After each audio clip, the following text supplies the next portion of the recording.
Welcome to the Seltzer Studies, where each month we discuss the issues affecting businesses as they work to lower their workers' compensation costs.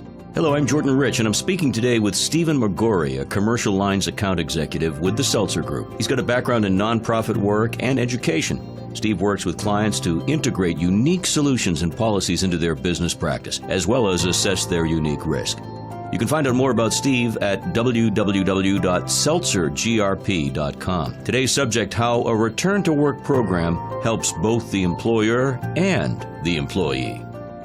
Well, Steve, thanks for joining me today. You know, many people think, wow, it sure makes sense to have someone stay out on workers' comp, rather than pay them to be back in the office or back in the factory for something less important, quote unquote. But what do you find wrong with that approach? Let's start with that. Sure, Jordan. Thanks for having me. Well, first, it's a flawed and dangerous, as well as really a misinformed approach. Many business owners don't really understand that workers' compensation is effectively a financing tool for many claims. You pay for the injury in one way or another. So let's say somebody's out on workers' comp, and in a few years is actually going to affect you, not just now. So it's not immediate. And really, the best case scenario is to get that person back to work, to reduce those financial costs. So, Steve, just to make sure we're clear, we're talking about a company bringing someone back into work before they're fully recovered, and that has benefits to all. Yes, Jordan, absolutely. An employer really should make every effort to try to bring the employee back to work as soon as they can. That really comes down to a doctor's note clearing them for modified duty. And the importance of that is both for the employer and the employee. People want to find meaning in what they do in life, whether it's work or just in their personal life. Sure. Really, people want to get back to work, but they want to have some meaningful work as well. So that human element is so important in all of this. How do you bring back somebody that is maybe injured and they're already feeling down and out?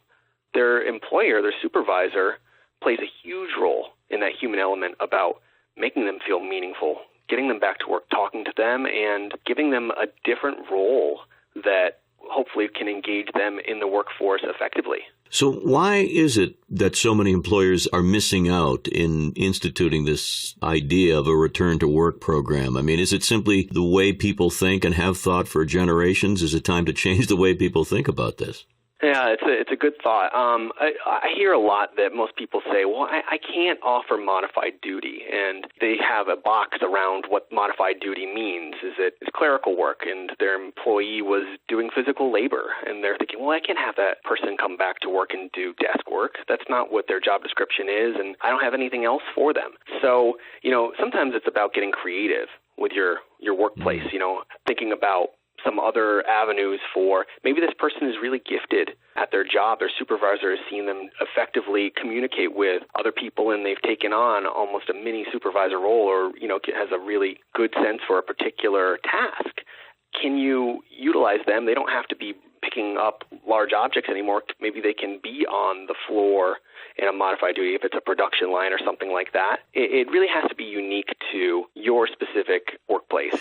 Right. A really sensible recommendation that you have, Steve, is that employers create sort of a job bank with different roles for employees, in the sense that somebody's going to get hurt or somebody's going to be needing time off eventually. How does this kind of job bank work, and how have you seen it work? The best tool for all of that really is the job description. Your job duties laid out from the get-go when they're hired. You can start there with a job bank, listing out specific duties. It doesn't have to be comprehensive, but it at least shows some different tasks that they may or may not be engaged with. So that's your first step. Number two is thinking about that supervisor and employee relationship there too. Having a review, whether it's monthly, quarterly, the idea there is you can then talk about the things that the supervisor has seen that employee do effectively, offer some other potential ideas for improvement or things in their job so that they can create more duties for that particular person, maybe offer ongoing projects that brings meaning to a person and keeps them engaged in their work and hopefully keeps them employed with you. Purpose is you want to keep good and effective people in your workforce too. There's a lot of incentive in a program like this to the employees to not only try to stay well, we want them to stay well, but if they are injured to know that they can contribute, and that makes for a happier workforce. Yeah, absolutely. Like I said, it's about bringing meaning to your work, to your job and duty, this program kind of preemptively thinks about that. So you're playing a risk management role by thinking about, well, here's a worst case scenario, and what are some things I can think about to make sure that somebody doesn't get lost in the workers' comp system. I've heard it's a broken system. I hear employers say all the time, it's broken, there's the claim happens, and then they're gone, and I have no control over it. We're talking about it right now. There are some things you can have control over, and it's really about those relationships and about these job banks, these job descriptions, these employee and supervisor relationships, all good business practices on a daily basis anyway. You just kind of put a spin on it for a claim process. The costs that are associated with payroll to bring somebody back in a limited way really don't compare to the insurance premium costs, right? And even legal fees. There is a lot to be said for the company saving money by instituting these kind of plans. Absolutely. To give an example of a client that we had some issues with workers' comp, they basically reduced their costs over the course of 5 years by about $150,000. If you think about how much it's going to cost to have your supervisors help to maybe put some extra time into investing into this employee that is back in modified duty, having some tasks, there's going to be some time and some investment into that. Pales in comparison to the thousands of dollars that you're basically financing if you allow that person to stay out in the work comp system, and you're paying for all of that. Can you comment on the role the physicians have in all of this, relying on the physicians to guide the process? Just explain what you mean by that. It's really about the employer setting up a good physicians panel. And what that means is working with your insurance agent and the carrier, the insurance company, to set up a series of doctors that your injured employee can go to. It's important that employee, when injured in a workers' comp scenario, goes to one of those doctors. And that's because these doctors have certain protocols and relate information effectively to both the employer and to the insurance company. And so you can get that information as well as wanting to that employee to return to work. They understand the system better. If somebody just goes to an emergency room or their family doctor and they get a medical assessment and it puts them out of work for 3 weeks, they just get a note, they're out for 3 weeks. Well, that could have been preemptively headed off if you had made sure that they saw one of those doctors on that physician's panel list. This is something that in the state of PA, you have your employees sign off that they will see one of these doctors. So you have control over that as the employer. You have choice. You don't just get these 6 doctors and say, okay, they're okay. If you have a problem with those doctors and there's some known issues in the community about that, you get to change that. The essence of control that so many employers feel is ebbing away is really there when you plan ahead, and people like yourself can help employers do just that. Am I right?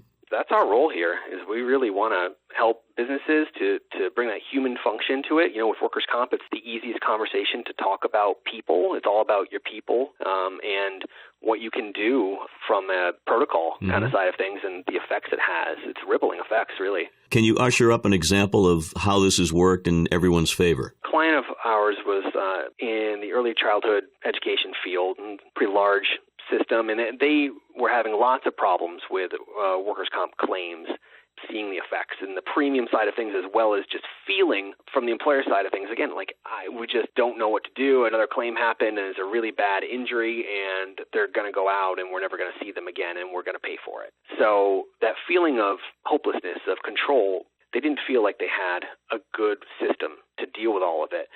We came in and we talked to them about our approach and about some of the ways that we can help them, some things we talked about today, Jordan, and really set a clear path stone for when an injury happens. Here are some of the protocols and landmarks that you can do so that they have a clear pathway, this stepping stone. Overall, of course, we reduced their workers' compensation costs by about half over the course of 5 years because it takes some time for these things financially to take effect. But almost from day one, when the first claims started to happen, even open claims that were still out there, we helped them to navigate it and understand about getting their employee back to work and getting a better morale. It's not just a hopeless situation. They felt they really had an advocate for them, somebody that could be a third party in the middle of all of these doctors, the employee, and the insurance company. Steve, I can't thank you enough for your expertise and understanding of this issue, and really appreciate your time helping us out. Thanks very much. much, Jordan, for having me. It was a pleasure talking about it, and I really appreciate the opportunity to give some of this important information to people out there, and we really value bringing this human touch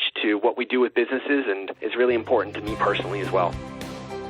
You've been listening to The Seltzer Studies, featuring this month Stephen McGorry from the Seltzer Group. This podcast is available on Apple Podcasts and all major downloadable platforms. We invite you to subscribe, rate, and review this podcast whenever you'd like. To learn more about Stephen McGorry and the work of his firm, visit www.seltzergrp.com. That's seltzergrp.com.